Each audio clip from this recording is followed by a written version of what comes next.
મહત્વના સમાચાર મળી રહ્યા છે। વડોદરાની ગંભીરા બ્રિજ પર સુરક્ષા મુદ્દે મોટી બેદરકારી સામે આવી છે। નદીમાં પૂર જોવા માટે મોટી સંખ્યામાં લોકો ઉમટી પડ્યા છે।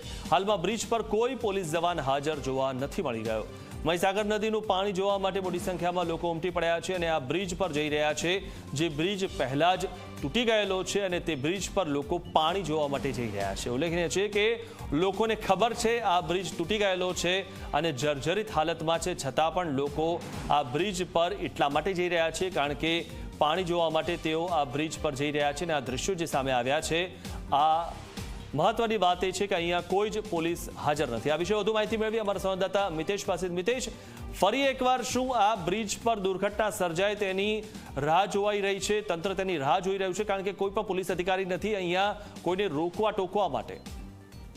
બિલકુલ થી મિથુન, જે રીતે વાત કરીએ તો મુજપુર ગંભીરા બ્રિજને માત્ર ગણતરીનો સમય જ વીત્યો છે, 1 થી 1.5 મહિનો જ વીત્યો છે। તે પહેલા એક તંત્રની એક મોટી બેદરકારી હોય તે પ્રકારની હાલ સ્થિતિ જોવા મળી રહી છે। એટલે ચોક્કસ પ્રમાણે કહી શકાય કે એક તરફ મહીસાગર નદીમાં હાલ છે તે મહીસાગરના જે કડાના તેમજ પાણમ ડેમમાંથી પાણી છોડવામાં આવ્યું છે અને હાલ નદીમાં પૂરની સ્થિતિ સર્જાઈ છે। તેવામાં ક્યાંક ને ક્યાંક લોકો છે તે ગંભીરા તરફથી છે તે બ્રિજ પર મોટી સંખ્યામાં બ્રિજ પર હાલ છે લટાર મારતા જોવા મળી રહ્યા છે। કેટલાક લોકો હાલ વિડીયોમાં પણ જોવા મળી રહ્યા છે કે ત્યાં પાણી જોવા માટે પહોંચ્યા હોય છે, પરંતુ ક્યાંક ને ક્યાંક જોવા જઈએ તો પાદરા તરફથી તો પોલીસ તંત્ર દ્વારા જે પોલીસ સુરક્ષા વ્યવસ્થા મૂકવામાં આવેલી છે, સાથે સાથે ગંભીરા તરફથી કોઈ પણ પોલીસની કોઈ પણ જે ટીમ કે કોઈ પણ પોલીસ પોઈન્ટ।